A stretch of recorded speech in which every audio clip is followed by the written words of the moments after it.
Ahí está la grabación. Les decía que ya habíamos comenzado a conversar sobre O'Donnell, ¿no? Y habíamos conversado sobre la noción de agencia. No sé si se acuerdan que habíamos estado charlando sobre la relación fuerte que hacía O'Donnell entre agencia y ciudadanía, ¿no? Cómo los derechos políticos nos transformaban de alguna manera en agentes.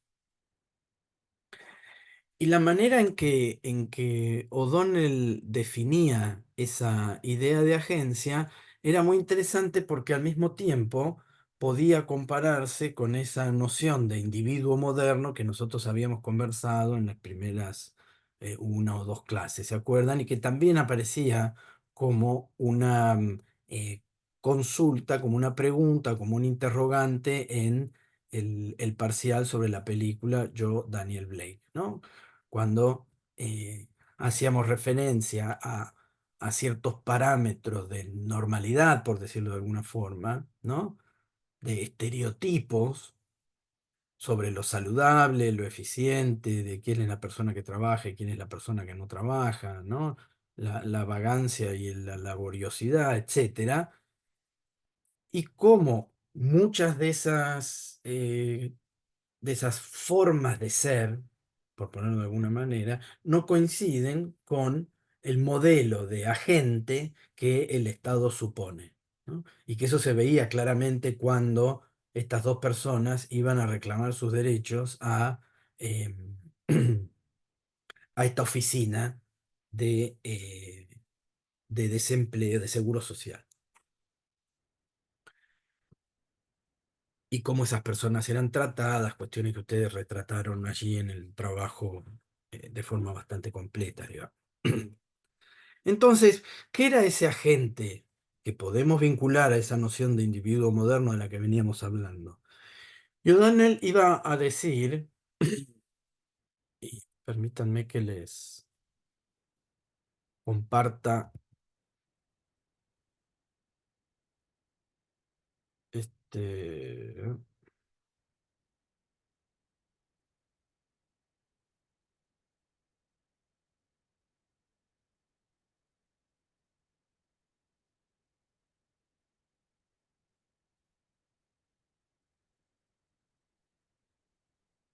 ¿Alcanzan a ver lo que estoy compartiendo?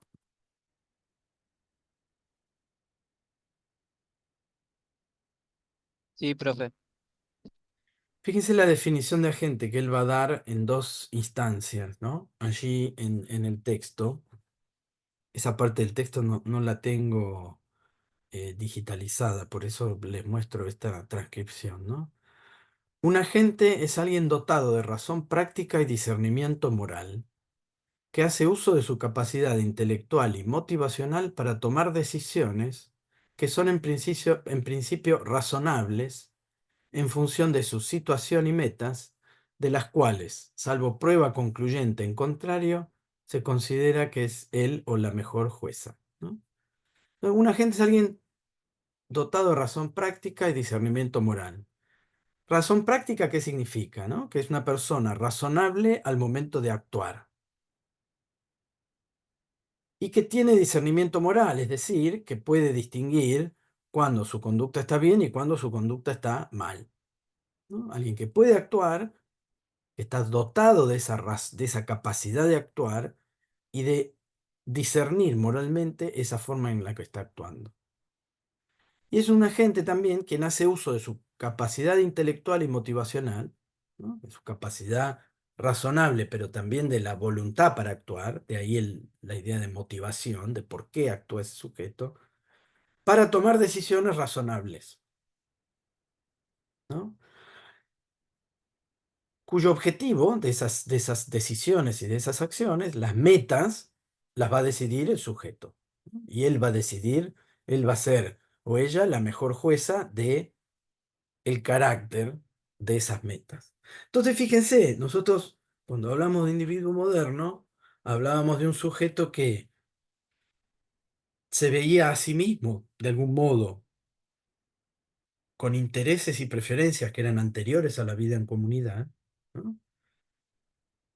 Que podía elegir una idea de la vida buena, es decir, que tenía esa capacidad de elegir una idea de la vida buena, que podía evaluar los medios, ¿no? Identificar los medios para lograr esa vida buena, ¿no? Tomar decisiones para lograr esa vida buena, y que podía actuar en consecuencia, ¿no? Eran como tres cuestiones. Identificar una idea de la vida buena, es decir, que puede, que tiene la razón práctica para hacerlo y el discernimiento moral para identificar esa idea de la vida buena, ¿no? En el caso de Daniel Blake, su idea de la vida buena, ¿cuál era? Bueno, una idea de trabajo, de constancia en el trabajo, de honradez en el trabajo, una ética del trabajo muy fuerte, ¿no?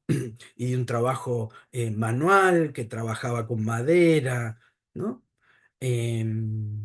Es decir, que un sujeto que podía elegir una idea de la vida buena, ¿no? Que tenía esa capacidad intelectual y motivacional para tomar decisiones, para actuar en consecuencia, no llegar tarde nunca al trabajo, ser siempre honesto en el trabajo que hacía, un trabajador reconocido por sus pares también, ¿no? Querido por sus pares, por lo que uno ve en la película.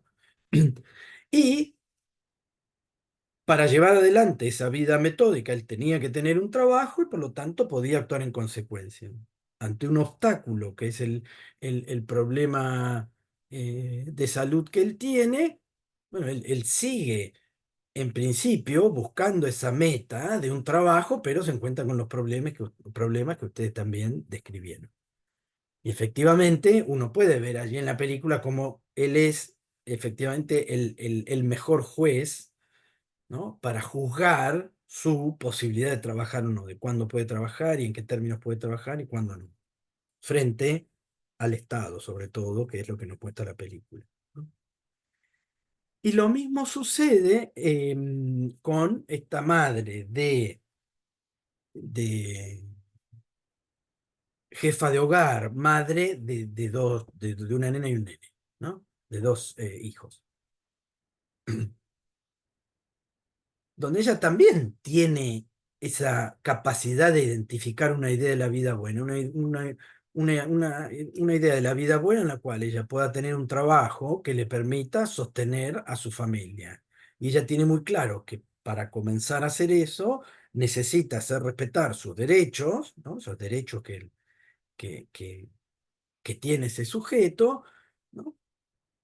Acceder a ese subsidio de la vivienda hasta que ella logre efectivamente eh, autosustentarse. Es decir, que también podemos ver esa capacidad intelectual y motivacional, podemos ver la razón práctica, podemos ver el discernimiento moral que tiene ella al momento de pararse frente a la opción de prostituirse, ¿no? Es decir, ella ahí tiene una discusión consigo misma, si se quiere, en términos de qué idea de la vida buena elige, y ese discernimiento moral se ve muy claro con su tristeza y su angustia en la película, ¿no? Y ella se considera también la mejor jueza para evaluar su conducta y evaluar su comportamiento, ¿no? La vergüenza que ella sufre cuando la agarran robando en un negocio, etcétera. Entonces, fíjense que O'Donnell nos va a decir que esos son agentes, efectivamente, ¿no? Entonces, y que esa capacidad del individuo de tener razón práctica, discernimiento moral, poder identificar los medios para lograr la vida buena y actuar en consecuencia, hace del individuo un agente moral, en el sentido que normalmente se siente y es considerado por otros, se siente ese sujeto, ¿no? No es solo considerado por otros, por nosotros que estamos mirando la película un ser intencional, sino que también ese sujeto se siente un ser intencional, no puramente reactivo, no como alguien que reacciona instintivamente a estímulos, sino que es un agente moral, no puramente reactivo, en principio responsable de sus decisiones, ambos sujetos se hacen cargo de sus decisiones y al menos de las consecuencias directas que emanan de estas, ¿no? Entonces, para tenerlas a mano, ahora copio y las pongo esa definición en esas dos definiciones ahí en el chat para que les queden a ustedes. A ver si aparecieron. Sí.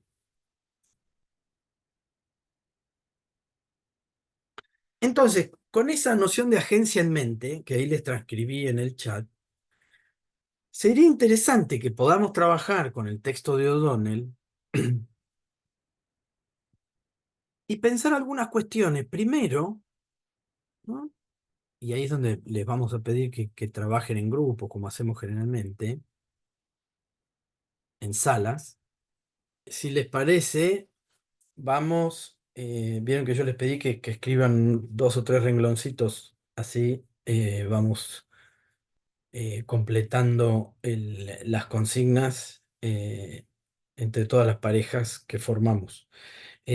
Así que lo que les voy a pedir es que si alguien ya pueden presentar la consigna uno y si escribieron ese rengloncito, que lo copien en el chat, así el resto de las personas lo pueden ir copiando y pegando en algún archivo, ¿sí? Bien, ¿quiénes estaban en la sala uno? Aileen, si mal no recuerdo, y Carolina Sí, era. y Carolina. Ah, perdón. Sí, las escuchamos.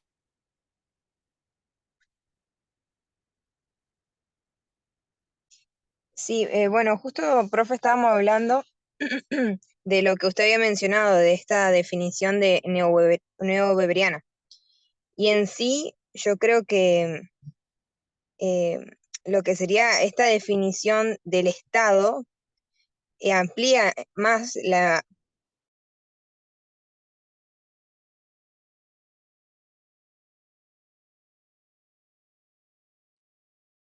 No sé si se me cortó a mí o Aileen No, hizo yo una tampoco pausa. escuché.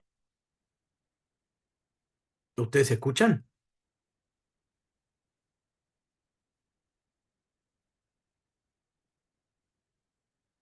Hola, ¿ustedes escuchan? No sé si se me escucha, profe.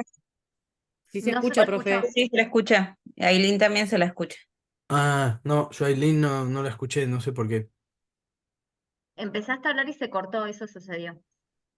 Sí, Ah, sí, pasa que me anda muy mal el internet, por eso estaba escribiendo nomás. ah, No sé si ahora me escuchan bien, ahí sí, a se ver, me dale. corta de ratito. No, que le decía que justamente usted cuando entró a la sala nos mencionó esto de De la Weber. definición neoweberiana y en sí em, esta definición del Estado es como que amplía la perspectiva de O'Donnell, porque se enfoca en lo que es la legitimidad, la burocracia, el monopolio, entonces más o menos en eso iba nuestra perspectiva.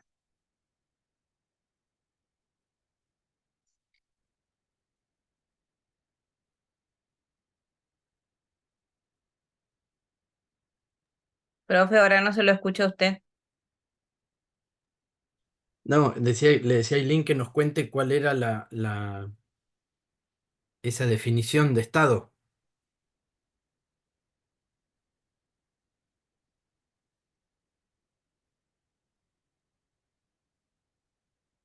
O Carolina.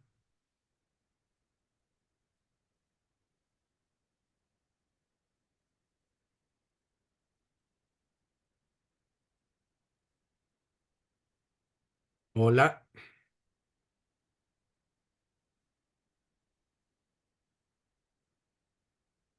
¿sí? ¿Me escuchan? Yo sí escucho, yo sí escucho. Yo también, profe. Pero ¿escuchan a Aileen? ¿Alguien está hablando o yo soy el que no escucha? No, silencio, se ve que Sí, es como hay dijo silencio. la compañera. Se escucha bien, profesor, ¿eh? Acá. Por eso, pero a Aileen y a Carolina no, me escuchan a mí. No, a Aileen no la escucho. No. Ah, claro. Em, bueno, dijo que tenía problemas con la conexión, capaz que... Carolina, vos estabas en el grupo con Aileen, ¿qué nos podés decir? Aileen dice que se desconectó y entra porque no se escucha ese. Ah, ahí está.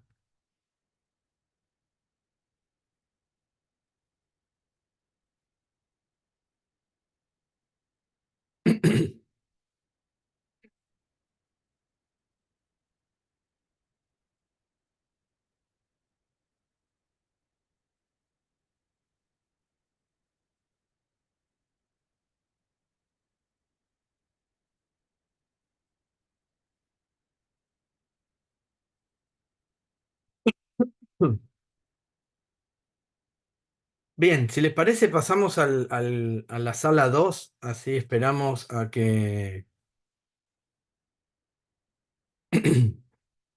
Ailín se reconecte y Carolina pueda decir algo. ¿Les parece? ¿Quién estaba en la sala 2?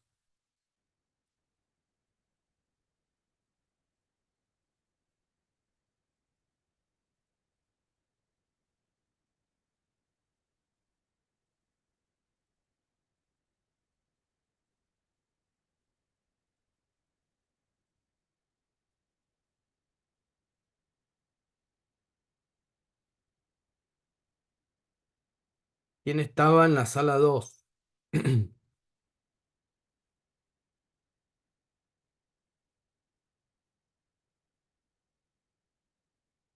Profe, ¿Sí, me Rocío? parece que Antonella hizo la pregunta uno por lo que dijo en el chat. Em, Era la sala 2, tenían la pregunta 2. Pero bueno, que nos cuenten si hicieron la respuesta uno, que nos cuenten la respuesta uno. Em, Está bien que las chicas no nos contestaron.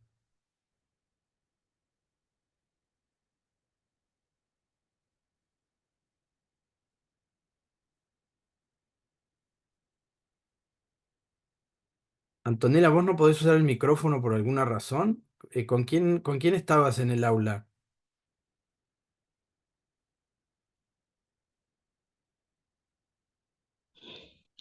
Creo que conmigo, profe, porque no me fijé qué grupo estaba.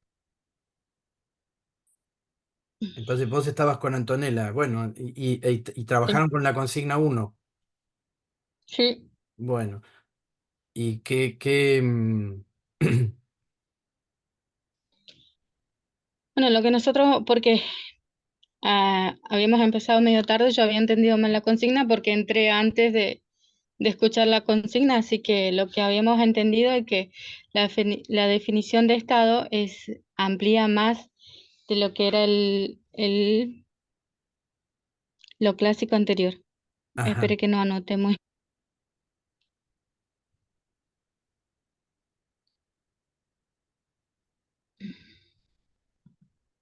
Es que justo que antes de copiar lo que estábamos anotando se me cortó igual.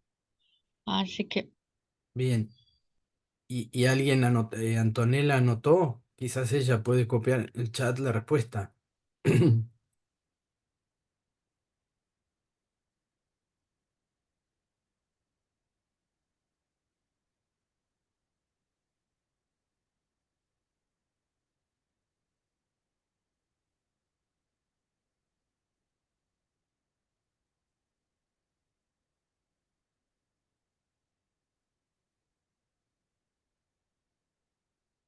Bien, amplía la definición beberiana del Estado. Ahí hay algunas cosas que Ailín también ya había remarcado. Perfecto, amplía la definición beberiana del Estado. Bueno, ¿y cuál es la definición beberiana del Estado? A eso quería llegar y les comentaba yo cuando entré, me sumé a la sala uno, que eso es importante porque es una definición muy clásica de Estado y que ustedes van a encontrar en un montón de ciencias sociales, trabajando con esa, aún hoy, trabajando con esa definición mínima, si se quiere, de Estado que da Max Weber, un sociólogo alemán. ¿Escucharon hablar de Max Weber en la carrera? Sí, profe. Bien. Cómo esa noción de Estado beberiano, después la van reformulando, como reformula en este caso O'Donnell, que amplía un poco esa noción de Estado, pero hablando ya sobre esas propias instituciones burocráticas, como tienen que ser más fuertes y eficaces, ¿no? Para implementar de forma más coherente y justa, es decir, ya con un objetivo más normativo el de O'Donnell, ¿no? Weber intentaba describir lo que implicaba el Estado moderno. Y les doy esa definición weberiana donde él lo que va a decir es que el Estado implica un dominio territorial, ¿no? Donde una soberanía sobre un territorio. El segundo, ese es el primer elemento, un territorio para ese Estado. El segundo es una burocracia, es decir, un conjunto de reglas y de leyes para la cual existe un funcionariado, ¿no? Ciertos funcionarios que legítimamente pueden poner en práctica ese conjunto de reglas, ¿no? Una burocracia que ponga en práctica ese conjunto de reglas. Y la última característica que da a ver es el monopolio de la violencia legítima, es decir, el monopolio de los medios de coerción física, ¿no? No cualquiera puede andar por la calle con un revólver, solo la policía o alguien que está autorizado por el propio Estado puede portar un arma, por ejemplo, ¿no? Esa definición mínima de Estado, que es una definición clásica, O'Donnell la va a ampliar un poco y va a decir, bueno, eso no es suficiente, ¿no? Sino que necesitamos otras miradas que amplíen esa definición mínima. Y ahí es donde va a aparecer esto que recién ponía Antonella en el chat, ¿sí? En relación a la consigna 2 que entonces nadie la trabajó, lo que van a encontrar, o hay alguna sala que haya trabajado sobre la mirada desde arriba y desde abajo,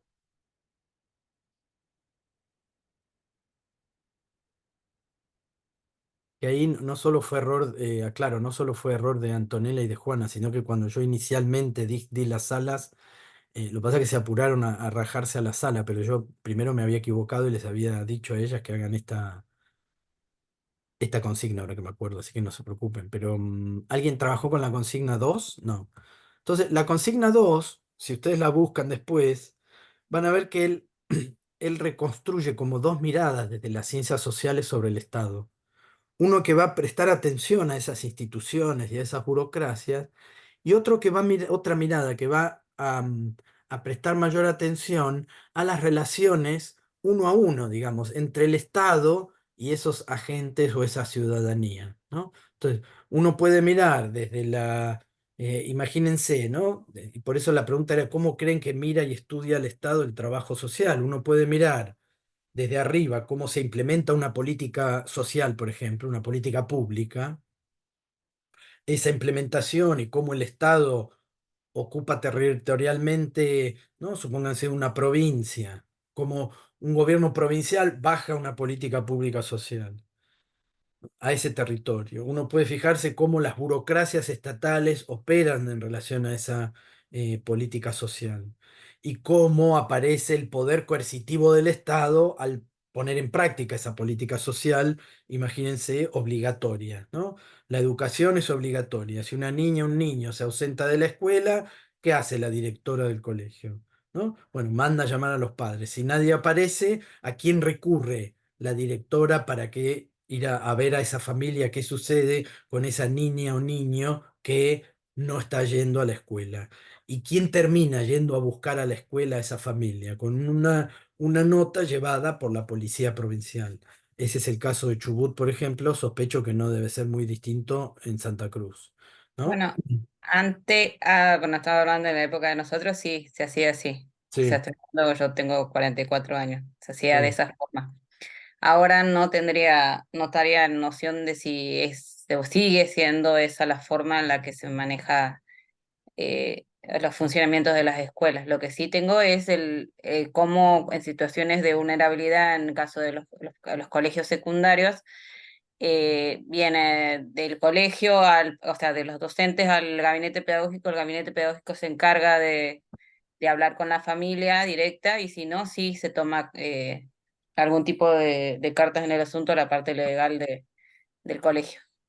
Bien, ¿no? Entonces, fíjense cómo ahí aparece al interior de la escuela esa catarata de definiciones jurídicas, por decirlo de alguna manera, que va operando, ¿no? Eh, y que se va poniendo en juego esa burocracia sobre un determinado espacio, ¿no? Y con determinada movilización de la coerción. Bien, Consigna número 3. ¿Quién estaba en el aula 3? ¿Cuáles son los dos interrogantes que recoge O'Donnell sobre el Estado y por qué habla de una mirada caleidoscópica? Estábamos Nahuel y yo, profe. Buenísimo. Bueno, en los interrogantes resaltamos que O'Donnell pregunta si existe algo que puede ser denominado Estado y suponiendo que existiera, ¿qué es lo que da unidad a la variada colección de fenómenos que puede ser identificada como tal Estado? Y ¿por qué habla de una mirada caleidoscópica? Las apariencias caleidoscópicas llevó a algunos cientistas sociales, especialmente los inscriptos en la tradición anglosajona, a una conclusión aparentemente obvia: no hay Estado. Todo lo que hay es una colección de edificios con gente que ocupa, bueno, los mismos, sin relacionarse entre ellos. También habla de la burocracia, más o menos como llevándolo a la película es lo que le pasaba al, no me acuerdo cómo se llamaba Sí, el a los actor dos principal. personajes. Sí, Sí, sí, Daniel. Daniel, exactamente. claro. Gracias, Nahuel. Sí. No, no. Bien. Nosotros, profe, lo tomamos como como yendo así caleidoscópicamente, como decía la palabra, de que viéndolo así detalladamente, el Estado nunca estuvo. Y simplemente eran edificios que cubrían o sea, que cubrían no sé cómo explicarlo, un rol, pero en realidad las personas que estaban ahí no hacían lo que tenían que hacer, simplemente eran una cara visible nomás representando el lugar. Pero si nosotros nos basamos en la película, el único que hizo algo por Katie fue el mismo Daniel, porque después el resto solamente le decía lo que tenía que hacer, pero no los ayudaba en nada. Claro. Bien. Mucha burocracia. ¿Ustedes saben lo que es un caleidoscopio? No sé, hace rato que no veo un caleidoscopio en jugueterías y eso, pero no sé si todavía Profe, se ve. Sí, Profe, ¿puede ser eso? ¿Es para ver las tubito bacterias, algo así? que vas dándolo vuelta y va cambiando de color. claro, Que nosotros en el colegio, yo en el colegio hace muchos años, lo fabricábamos con los tubos de lo que hoy es las servilletas, le poníamos adentro como lentejuelas y cosas y iban cambiando de color con el sol. exacto. Eso denota piedad. Sí, Sí. Sí, sí, bueno. yo nunca supe, a mí me contaron, digamos, lo que era un caleidoscopio, yo no. A mí me pasó lo mismo, ¿eh? Sí. No, un caleidoscopio es exactamente un tubo que tiene lentes, ¿no? Y adentro tiene cristales u objetos que reflejan la luz. Entonces, cuando uno mira al sol o alguna luz y lo va girando, eso va cambiando aleatoriamente de formas. Y como tiene espejos, va generando formas interesantes adentro, ¿no? Que van reflejando todos esos cosas. Como si fueran fractales y que nunca son iguales, porque como eso se mueve de manera, están sueltas esas piedritas adentro del tubo, em, eso va generando, siempre son distintas, ¿no? Entonces lo que quiere decir O'Donnell con esa mirada caleidoscópica es que uno está mirando y ve cosas que se están moviendo, pero siempre de manera aleatoria y siempre de forma distinta, y al final no podemos darle una unidad, no podemos decir, bueno, ahí está el estado, ¿no? Es como si quisiéramos sacarle una foto al caleidoscopio, pero sabiendo que después esa foto nunca se va a poder repetir exactamente de la misma manera, ¿no? Em, y esos dos Habla interrogantes, de, ¿existe efectivamente, si hablamos, si decimos eso, podemos preguntarnos, ¿existe efectivamente el Estado, ¿no? Y bueno, ¿qué le da unidad? Perdón, Soledad. No, no, perdón, profe, que, o sea, lo que él dice es que solamente son una colección de edificios, nada más, donde hay gente que se relacionan visiblemente. Exacto. Que esa sería una forma de verlo, ¿no? No es que sea necesariamente así, esa es una de las miradas sobre el Estado. Bien. ¿Y qué es lo que qué es lo que va a responder él a uno sobre esos interrogantes que recién contaban de la sala 3? En la sala 4, ¿qué es lo que le va a otorgar unidad al Estado según O'Donnell? Eh, la clave para encontrar la unidad del Estado, según O'Donnell, es el resultante de una de las dimensiones que la constituyen, que es el sistema legal del Estado. Lo que el filósofo alemán Hosle denominó la unidad jurística. El sistema legal, yo lo puse en el chat, ahora lo copié en el chat, ahora lo voy a Ah, no subir. lo vi. No, lo voy a subir ahora, perdón. Ah, Y el sistema legal es común a todos los ciudadanos y ejecutado por funcionarios con atribuciones otorgadas por el mismo Estado. Eso debería ser lo que nosotros rescatamos de comunidad para todos los ciudadanos por igual. bien.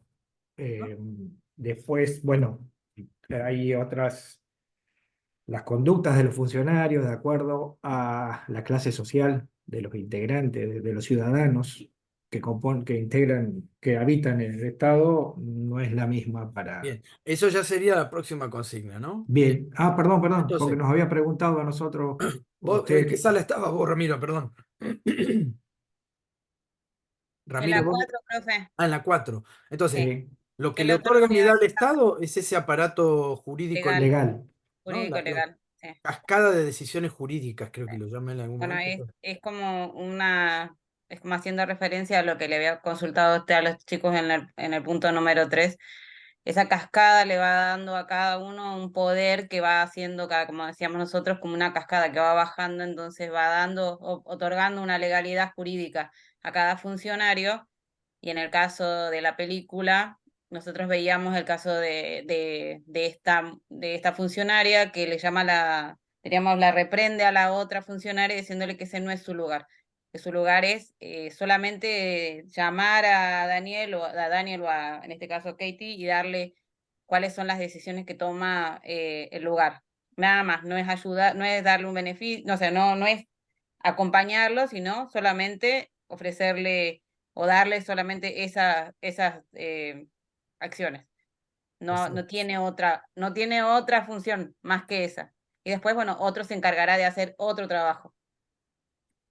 Bien. Y está muy bien lo que decís, Paula, porque ahí uno ve bien la idea de cascada, ¿no? Que va de arriba hacia abajo y repartiendo agua a la cascada y va repartiendo poder para tomar decisiones, ¿no? Claro, Designados, uno designando a otro, otro a otro, otro a otro, de acuerdo al poder judicial que designa a un funcionario que es jefe de otro funcionario, hasta Claro, que llega el que atiende al ciudadano común. claro, Ante- y hasta en la película, hasta llegar al que abre la puerta. Porque si ustedes se dan cuenta, sí, el sí, que sí, está en la puerta, diríamos, el encargado de seguridad, se ve como en la película comienza con el director que dice, bueno, vamos a ir hasta cuando está escribiendo Daniel la puerta, en la pared, se ve a todos los funcionarios en los rangos, entonces se da cuenta, se ve todos los rangos de los funcionarios que están dentro de la institución, están todos afuera, desde el seguridad hasta el jefe de la institución. Se ven sí, toda la cascada, cómo van los mandos en ese lugar. bien, muy buena observación esa. Perfecto, entonces, y ahí sí, como Ramiro decía, cada una de esas gotas de agua de la cascada, ¿no? Van a afectar de manera distinta a la ciudadanía, ¿no? Entonces, y ahí es donde habla de caras del Estado. ¿Qué contestaron en la sala 5 sobre qué importancia tiene pensar esas caras del Estado? Profe, me tocó a mí. Ahí voy a copiar la respuesta en el chat. Buenísimo. Me salió media larguita, me parece, un No poco. importa. No importa. Pero justo lo que venían diciendo mis compañeros me hace acordar a una clase de ayer del seminario de tipos de Estado, y lo nombra el Estado como un agente o un garante de esta dominación. Entonces, el Estado necesita de quienes están arriba y quienes están abajo, que se mantenga así. Bien. Y creo que la importancia es saber cómo se maneja y saber que hay personas que reciben las peores caras del Estado y saber cómo manejarlos, ¿no? Porque si nos manejamos de lo burocrático, vamos a ser como la rubia, que no me acuerdo si tiene nombre en la película, que solamente se guiaba por los formularios, porque complete lo del taller de currículum vitae y todo. Sí. Y está la otra funcionaria, que es Anne, que se involucra un poco más con las personas. Yo lo veo desde ese lado, ¿no? Bien. Y bueno, relacionándolo también con la película, es cómo para algunos es más fácil realizar todos estos trámites o tener todos estos derechos de los que todos deberíamos gozar, y para otros como Daniel Blake o la amiga que creo que se llama Kate, Sí. que reciben la peor cara del Estado y tienen que realizar muchos trámites y muchas humillaciones también, porque tienen que ir y revictimizarse constantemente para poder ser beneficiarios de algo que le corresponde por ser ciudadanos. Por eso también el autor dice que no son solo pobres materialmente, sino que también son pobres legalmente. Creo que Bien. por ahí va mi respuesta. Media larga, pero por ahí. No, pero está bien porque además esa idea de no solo son pobres materialmente, sino también legalmente, ¿no? Y de cómo las caras del Estado varían, ¿no? Y quienes ven la peor cara del Estado es efectivamente quienes son los más desaventajados, los pobres materialmente y excluidos legalmente, lo cual nos permite pasar esa idea de negaciones de la agencia que está en la consigna que sigue, ¿no? El Estado está siempre presente, dice ahí Rocío, pero no se presenta de igual manera para estos grupos de personas. Eh, Muy bien, Rocío. Entonces, pasamos a la sala 6. ¿Cuáles serían las... eh, parece que si no seguís el formato chocante ante las personas que solicitan su petición y quienes empatizan como han, reciben una llamada de atención, siendo que los funcionarios que desarrollan su trabajo mal no lo reciben. Sí. Bien, entonces, ¿cuáles son las negaciones de la agencia? Grupo 6. Allí estaban... no me acuerdo quién estaba.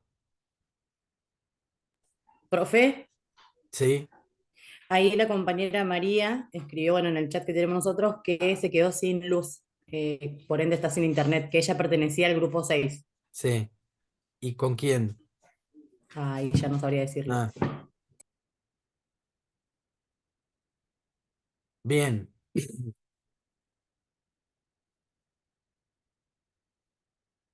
¿Alguien tiene algo para decir sobre esas negaciones de agencia? Miren, vamos al texto. Ahí les comparto, ¿eh?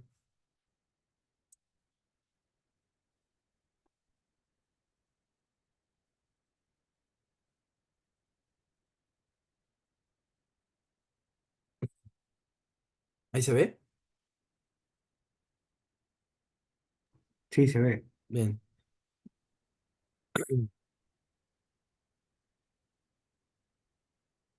Fíjense,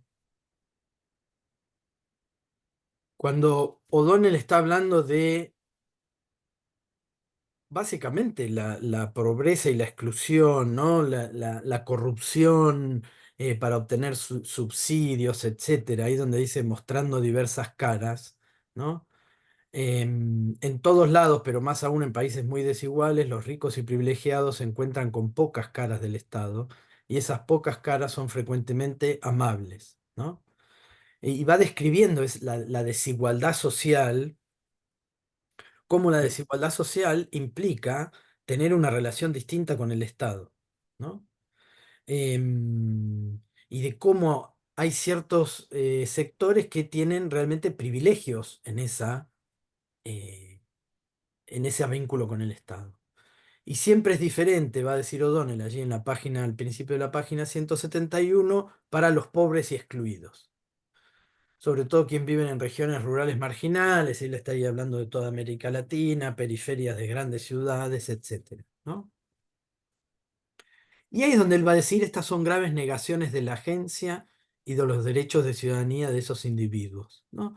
Porque efectivamente, si O'Donnell está pensando que la relación entre agencia y ciudadanía es una relación muy fuerte, y aquello que nos transforma en agentes realmente son los derechos de la ciudadanía, ¿no? Si yo niego esos derechos, niego la igualdad entre el Estado, obviamente que estoy también negando la agencia, ¿no? Y ahí es donde aparece esa parte que está recuadrada allí, donde dice, estas personas viven bajo tal privación que salvo para individuos y movimientos excepcionales, sobrevivir pasa a ser su abrumadora preocupación. No tienen oportunidades ni recursos materiales, educación, tiempo o incluso energía para hacer mucho más allá de esto.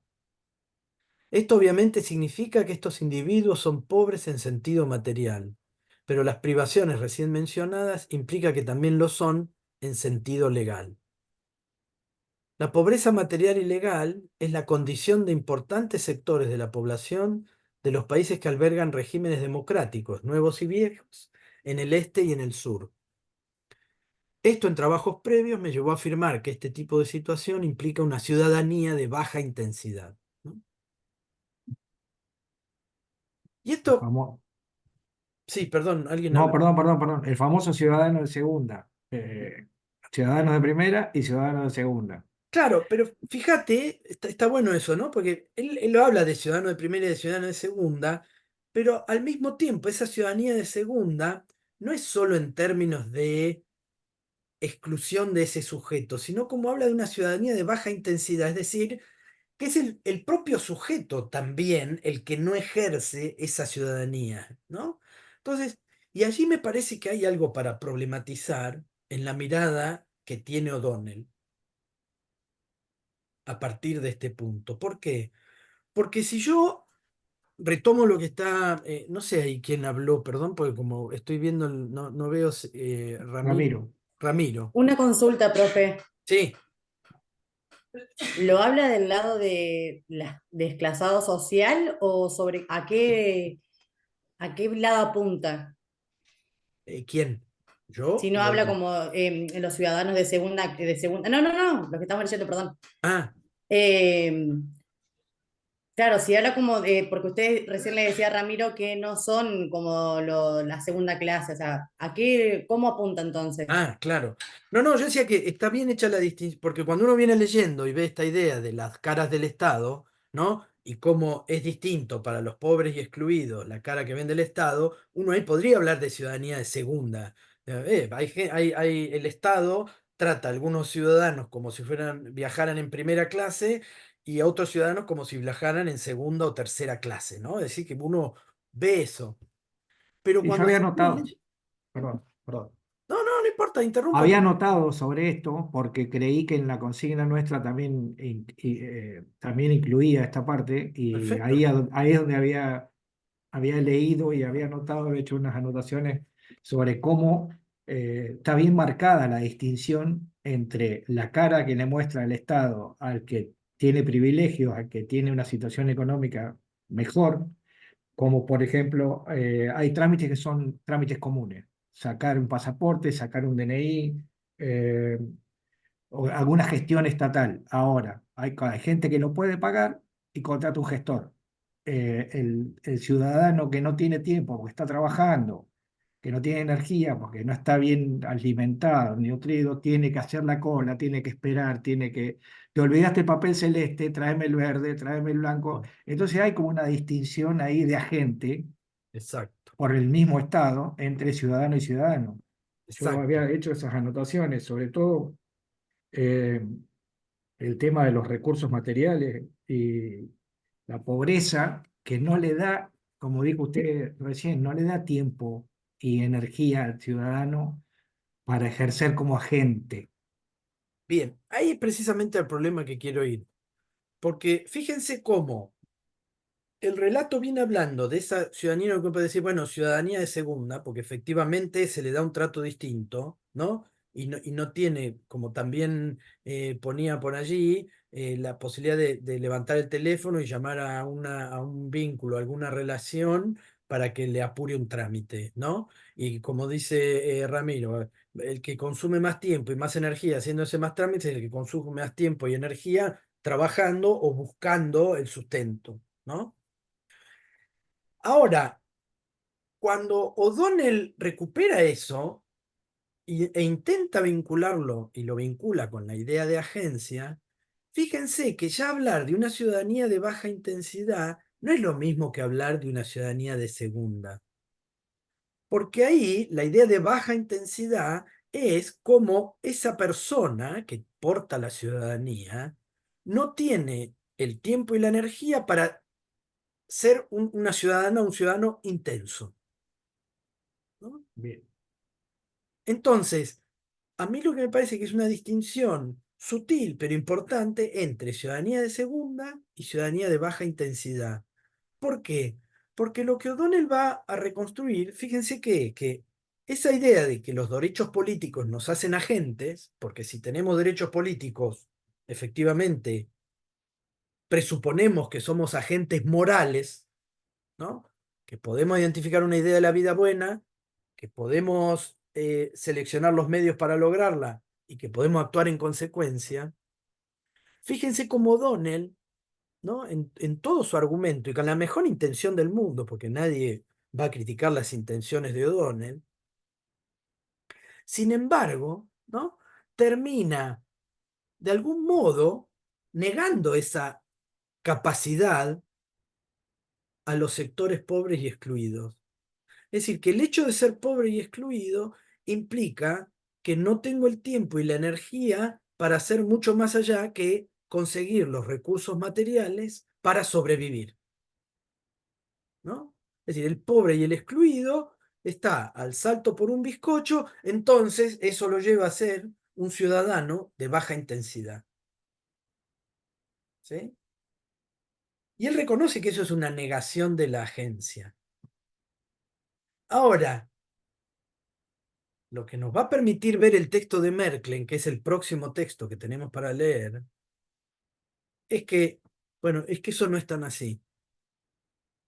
Y que en muchos casos las negaciones de los derechos no implican que esos sujetos sean ciudadanos de baja intensidad o que no sean agentes, sino que implica una ciudadanía y una agencia diferentes. ¿Sí? Y eso es lo que me interesaría problematizar del texto de O'Donnell. Desde el trabajo social, sobre todo. Porque ¿qué sucede si nosotros tomamos a ese ciudadano o a esa ciudadana como un sujeto cuya principal preocupación es sobrevivir? Y vamos presuponiendo, vamos al momento de la intervención, presuponiendo que ese sujeto no tiene ni recursos materiales, ni educación, ni tiempo, ni energía, estoy citando de lo que estamos viendo allí, para ser un ciudadano. ¿No me estoy contradiciendo un poco en relación al objetivo de garantizar derechos y al objetivo de lograr superar algunas barreras de esa inclusión y de esa exclusión, cuando asumo que la pobreza implica esa negación de la agencia? O lo que tengo que hacer como profesional del trabajo social es precisamente generar las condiciones de posibilidad para que esa agencia siga funcionando, a pesar de esos obstáculos materiales que son innegables y que ya los describimos acá. Digo, eso me parece que nos pone en una situación paradójica de, por un lado, ver esas restricciones materiales y al mismo tiempo que eso no nos lleve a negar agencia. Porque si yo nego agencia, ¿qué tipo de intervención voy a tener? Haga esto, haga lo otro, traigan papel. Trajo el papel, bueno, haga esto, pida tal cosa. ¿No? Ahora, mi intervención va a ser distinta si yo empiezo a mirar a ese sujeto como un agente, más allá de esas restricciones materiales. ¿No? ¿Cómo lo ven eso? Sí, en realidad nosotros como trabajadores sociales tenemos que ver a ese beneficiario que viene al servicio como un sujeto de derecho. Entonces, si nosotros comenzamos a gestionar desde la negatividad, desde del hecho de comenzar a pedir papel tras papel para dar un beneficio, siempre vamos a estar en esa situación de, nosotros, o sea, tenemos que aprender también a ver todo eso que nos trae, porque nosotros podemos tener la foto yo siempre hablo del adulto mayor que viene a buscar la medicación. Y nosotros atrás de ese adulto mayor hay otras personas. No solamente tenemos que ver que viene por la medicación, sino que atrás de él puede haber un hijo que no tiene trabajo, una nieta que tiene problemas de discapacidad o alguna enfermedad de base. Entonces, no tenemos que quedarnos solo con la foto del adulto mayor que viene a buscar la medicación. Siempre hay que buscar más atrás. Es esta cascada, pero en el beneficiario. Atrás de él viene alguien más y hay algo más para encontrar. Entonces siempre está eso. Creo que esa es una de las funciones que cumple el trabajador social, ver más allá de lo que nosotros tenemos enfrente. Y esto del papelerío, de la burocracia, de lo que se ve bien claro en la película, está muy relacionado con lo que se cree que es la función del trabajador social. El trabajador social se cree que en un principio era solo eso, un mero secretario de alguien que solamente ejerce la función de llenar un papel. Ujú. No está ahí la función del trabajador social. La función del trabajador social es ser, y no me va a salir la palabra, pero ser modificador, o sea, ser algo Transformador. más, transformador. Muy bien, gracias Ramiro. No me sale la palabra, mil Ujú. disculpas. Ser transformador de realidades. Y además de eso, ser también un buscador, un investigador, ir más allá de lo que tenemos enfrente de nuestra cara en ese momento. Yo trabajo con adultos mayores porque soy secretaria de un traumatólogo y desde que comencé a estudiar y justamente empecé a trabajar en este consultorio, comencé a ver eso. ¿Qué hay detrás del abuelito? No se dice abuelo, pero sí del adulto mayor, del viejo que viene al consultorio. ¿Quién Ujú. viene con él? ¿Qué es lo que necesita? No puedo ejercer mi mirada un poco crítica con la familia, pero sí puedo verlo y tratar de encontrar esto, de ver qué puedo como estudiante de trabajo social encontrar hoy en esa realidad de ese beneficiario o de ese abuelo perdón, no me sale la palabra abuelo siempre, pero ese adulto mayor que viene al consultorio. Ujú. También depende de dónde suceda, compa.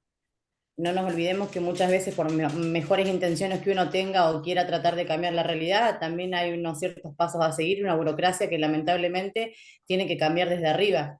Porque nosotros, como sucedió en la película, había una trabajadora que quería atenderlo a Daniel de la mejor manera y lamentablemente tampoco podía hacer mucho porque lo que estaban arriba de ella no la dejaban seguir actuando de la manera que tal vez ella Sí, quisiera actuar. O sea, claro, también eso nosotros, obviamente, uno puede ser muy empático y querer tratar de cambiar las realidades de algunos, pero lamentablemente y lastimosamente, y sigue sucediendo en la actualidad, yo calculo que los que están arriba, que son los que tienen el poder de manejar las cosas y cambiar la realidad de muchos, muchas veces hacen vista ciega a lo que sucede. Y uno trata, o capaz que uno va a intervenir distintas realidades, va a elevar las notas que tengan que elevar, va a tratar de cambiar la realidad, pero los que tienen el poder de la decisión y de decir blanco o negro, te lo dejan en un gris. Los que están claro, arriba en la cascada vendrían a ser sí, acá en este caso. esto es lo que Exactamente. claro, que siempre nos dicen que nosotros arriba de nosotros tenemos un jefe o alguien que nos envía, que es lo que dice la compañera. La parte Bueno, alta de la cascada. claro, eso sí, es la parte alta de la cascada, como dice la compañera, es verdad. Y Siempre yo hay, creo que también, hay perdón, alguien arriba de nosotros que nos va a decir esto sí, esto no. yo creo que como trabajadores sociales, la parte que nosotros podemos aportar para no estar esperando que el de arriba haga algo es, en cuanto a lo de agente, es reforzar el estatus de agente, de la gente que tiene menos posibilidades. Esa sería para mí sería ahí el tema, reforzarle y darle categoría de agente más alta de la que el sistema en este momento le está asignando. Bien. Y por ese lado quería llevar yo la discusión, exactamente, Ramiro, ¿no? De cómo, supónganse, esa persona mayor que viene al consultorio, ¿no? Porque le duele la cadera, y viene con alguien. Digo, ¿cuál es la actitud que tengo que tener yo? ¿Hablo con esa persona mayor y le pregunto cómo se siente? ¿O me dirijo directamente a la persona que viene con él y le pregunto, ay, ¿qué le pasa al abuelito? Y bueno, efectivamente, ahí lo que estoy negando es la agencia de ese sujeto, ¿no? Entonces, si lo Exacto. saludo, ¿cómo anda abuelito? Y después le empiezo a hablar a la persona que vino con él y no le pregunto a la persona cómo se siente, qué más necesita, no sé, las preguntas que haya que hacerle. Bueno, ahí es donde aparece la negación de agencia. Em, y que si nosotros tenemos esa actitud, efectivamente lo que estamos es negando nuevamente la agencia que quizás le niegue el Estado, ¿no? En ese vínculo cara a cara. Si yo trabajo en la oficina de tercera edad de un municipio, ¿no? Eh, Bueno, ahí está en juego esta idea de potenciar la agencia. Y lo que vamos a ver cuando leamos a Jacques Rancière es cómo esa idea de potenciar la agencia, que hoy estamos hablando de potenciar la agencia, esto que decía recién Ramiro, Rancière lo va a llamar emancipación, ¿no? De cómo el sujeto debe emanciparse, ¿no? En pequeños acontecimientos que lo van emancipando y lo van sacando de esa idea de no tiene recursos, no tiene educación, no tiene tiempo, no tiene energía para. Y nos va a mostrar Rancière, por ejemplo, va a describir cómo había un montón de trabajadores, obreros fabriles en la Revolución Industrial que después de trabajar en una fábrica 16 horas se juntaban a leer, escribir y crítica literaria, ¿no? A escribir poemas. Es decir, que tenían, más allá de estar excluidos, ¿no? Más allá de estar abrumados por la necesidad, existían esos recursos, educación, tiempo y energía para hacer algo más allá de eso, ¿no? Espíritu de Hacer algo más superación. allá de eso. Sí, perdón, alguien dijo algo, no No, escuché. no, es un espíritu de superación. De superación, que es lo que Rancière va a llamar emancipación, ¿no? Emanciparse, ¿no? Lograr pensarse a sí mismo como un sujeto autónomo. ¿Sí?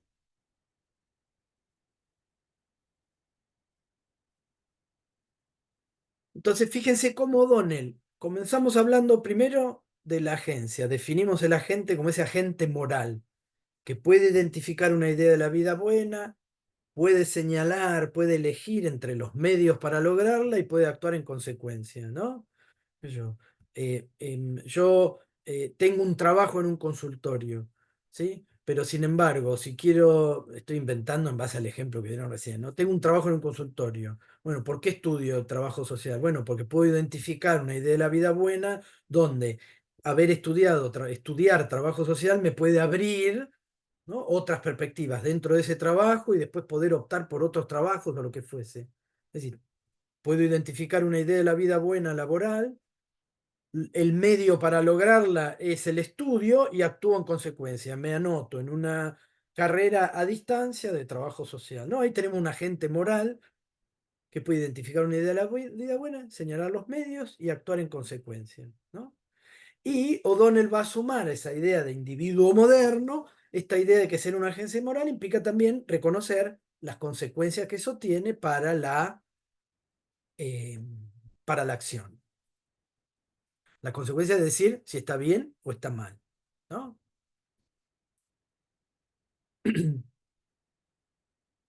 Lo que vamos a ver ahora, entonces, perdón, fíjense cómo O'Donnell llega desde esa mirada del Estado y las distintas caras del Estado, llega a pensar esta idea de la agencia, ¿no? Una vez que nos describe la agencia, pasa sobre las distintas caras del Estado, la cara más fea del Estado va a los pobres y excluidos, y ahí engancha de nuevo con el tema de la agencia. Bueno, lo que vamos a tratar de buscar en el texto de Dennis Merklen, que es lo que vamos a leer para la semana que viene, es precisamente una mirada distinta sobre la agencia de estos grupos pobres y excluidos. ¿Sí? Traten de buscar eso en el texto de Merkel, a ver cómo entiende él la agencia de esos sujetos, cómo entiende la ciudadanía, cómo se deja ver la ciudadanía en el trabajo que él hace como antropólogo, en esos movimientos sociales en el conurbano bonaerense. ¿Sí?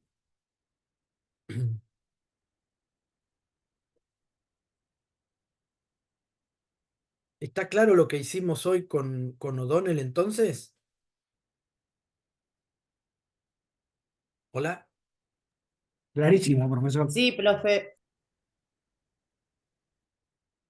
Bueno, lo que les voy a pedir es que por favor, ahora voy a abrir en el aula la virtual para que suban estas consignas, cada una de las salas suban las consignas, así nos quedan respondidas y eso les va a servir a ustedes después para estudiar para próximas evaluaciones, ¿sí? Entonces ahora voy a abrir un foro en el aula virtual para que ustedes puedan ir subiendo esas consignas que contestaron hoy. ¿Sí? Las que faltan contestar, porque justo se les cayó la conexión de internet, se les cortó la luz o hubo ahí confusión de quién hacía quién, em, las podemos ir contestando entre todos en base a lo que discutimos recién. ¿Sí? Lo que ustedes fueron, las notas que hayan ido tomando recién. ¿Les parece? Recuerden que eran 2 o 3 oraciones, un párrafo, así que eso no les puede demorar mucho, pero ya les va a quedar a ustedes, ¿sí? Esa construcción que vamos haciendo entre todos en las respuestas de estas consignas ya nos va quedando para que ustedes después puedan estudiar sobre eso. ¿Les parece bien? Sí, sí. Entonces, nuestro trabajo ahora con Florencia es ese, abrir eso para que ustedes se entreguen y cargarle las notas del parcial. Una vez que carguemos las notas, les avisamos. Así pueden ahí acceder. Y la clase que viene, si quieren, nos podemos tomar un ratito para charlar de nuevo sobre las evaluaciones y para hacer la conexión ya más precisa de O'Donnell al texto de Merkle. Sí, Flor, no sé si querés decir algo y justo apareciste. Sí, quería decirles algo, justo estaba encargándome de cargar las calificaciones y las devoluciones que fuimos pensando por trabajo con el profe y nos encontramos con que hay algunas actividades que fueron cargadas, evidentemente, fuera del tiempo que habíamos estipulado, por lo tanto no lo vimos y son un par, así que eso lo vamos a considerar ahora. Que denos un poco de paciencia, creo que lo otro ya lo acabo de hacer, así que voy a ver si está visible. Ah, gracias, Flor. Entonces Flor ya cargó las notas. Em, y no sé si vos, Flor, alcanzaste a escuchar lo que yo decía de respecto a que ahí voy a abrir un foro para que puedan ir completando estas consignas en base a las salas que dividimos recién. Y Sí, ya, alcancé a escuchar algo. Me parece perfecto. perfecto. Y la semana que viene ya nos toca comenzar a trabajar con, si ustedes miran el cronograma, vamos un poco atrasados, pero no importa, nos va a tocar trabajar con Merklen. Así que, por favor, lean el texto de Pobres Ciudadanos que tienen ahí en el aula y traten de pensar eso, qué desafío presenta Merklen a la lectura de la ciudadanía de baja intensidad, ¿no? ¿Qué desafío presenta Merklen a esa idea de ciudadanía de baja intensidad que charlábamos recién con O'Donnell? ¿Sí? Traten de leer a Merklen con eso en mente. ¿Estamos? Perfecto, profe. Bueno, si no hay ninguna duda más, nos vemos mañana, que ya tenemos clase teórica, ¿no? Según el cronograma. Y después nosotros nos vemos el martes que viene. Para mañana tenemos que leer Merkel. Sí, sí, sí, estaría buenísimo que para mañana tengan leído Merklen. La idea es tratar de llegar a presentar bien el texto de O'Donnell. Y sí, ya sumemos Merklen, porque O'Donnell ya también lo trabajaron en la No, otra. digo porque pensé que sí, pero no, si no, para mañana No, pero vemos. seguramente lo voy a mencionar, así apuramos un poco, porque nosotros ya conversamos 2 clases sobre O'Donnell, en la otra comisión también, o sea que podríamos ir dándole como un cierre a O'Donnell y pasar a Merklen. Así que si tienen tiempo sería bueno que lo lean, van a ver que el texto les va a interesar mucho. Profe, ¿podría repetir, por favor, lo del tema de Mecklin, que dijo que desafía algo así, que dijo, por favor? Ah, sí, fíjense que está en el plan de trabajo que ustedes tienen ahí en la parte de actividades. Fíjense que ahí está la pregunta. El objetivo de leer a Merklen está ahí. ¿Qué desafío presenta Merklen a la lectura de la ciudadanía de baja intensidad? Una mirada distinta sobre la exclusión. Recuerden siempre, ustedes tienen que tener el programa y el plan de trabajo antes de leer, antes de sentarse a estudiar. Tengan en mente el programa y el plan de trabajo, porque ahí es donde ustedes van a ver la lógica de algunos argumentos, etcétera. ¿Sí? Esta pregunta está ahí en el plan de trabajo. Fíjense que en la parte de actividades ahí dice. Sí, Ramiro, ¿levantaste la mano o...? Sí, ahora que escuché lo de la lógica de las actividades, quería saber, no vi todavía mi nota, pero quería saber si los exámenes tienen una devolución. Por ejemplo, un ejemplo, vamos a poner, te sacás un 6, ¿qué te faltó? O algún tipo de devolución para saber si la lógica está bien encarada o hay que ir buscando por otro lado. Sí, tienen un comentario. Flor, no sé si alcanzamos a cargarlos. No importa, era para saber eso. Sí. Sí, Sí, le estamos cargando los comentarios, no sé quién habló, Villanueva. sí. Ramiro, sí, estuvimos sumando los comentarios cualquier inconveniente que quizás quieran saber, nos pueden preguntar si quizás fuimos muy cortitos con la devolución, lo pueden hacer, no hay ningún problema. Está bien, Pero gracias. sí, sí, Era más que nada para saber si había interpretado bien la idea. Claro. sí, sí. Es por eso. Traté de sumar los comentarios que fuimos pensando con el profe de cada trabajo que fuimos viendo, Muy para amable. que tengan una devolución. Gracias. Bien. Profe, entonces, preferentemente los trabajos se tienen que subir en Word. Preferentemente, yo vi que recién ponías que se los habían pedido en PDF. Eso no se preocupen, sí. Es más fácil presentarlo en Word porque no hay que pasarlo a PDF. La ventaja del Word es que uno puede trabajar sobre el Word, hacer comentarios, etcétera. En el PDF también, pero si eso depende mucho de qué programa tenga yo de PDF. Entonces quizás hay notas que yo escribo en un PDF, lo guardo y cuando se los mando a ustedes no les aparecen porque el PDF es un texto que está hecho para que no sea posible editarlo, ¿sí? Y en muchos casos, como es una evaluación, etcétera, se los pueden pedir en PDF para que no haya problemas después de interpretación, contesté, no contesté. En este curso tenemos relaciones de confianza como para pedirles que entreguen en Word, que no vamos a tener problema con lo que ustedes entregan y ustedes no van a tener problema con lo que nosotros eh, reparemos de esos textos. Entonces, si lo pueden entregar en Word, nosotros les podemos hacer algunos comentarios y devolverles ese texto con los comentarios en el texto. Un poco esto que preguntaba Ramiro recién, para que ustedes tengan una devolución, de decir, bueno, mirá, cuando escribís de esta manera, esto no queda claro, es confuso. Entonces, yo puedo decir muy bien que es un individuo moderno y puedo describir muy bien el argumento de la película. Ahora, quizás cuando tengo que vincular una cosa con la otra, lo que digo no tiene pie ni cabeza. Entonces, la consigna no está respondida, por más que no tenga errores, pero la consigna no está respondida, que era vincular ambas cosas, ¿no? Entonces, eso uno lo puede poner ahí en el texto, decir, mirá, esta partecita está bien, pero esta otra está confusa, ¿no? Buenísimo, profe, muchas gracias. Dale. Bien, quedamos así entonces. Nos vemos mañana. Nos vemos mañana, profe. Dale.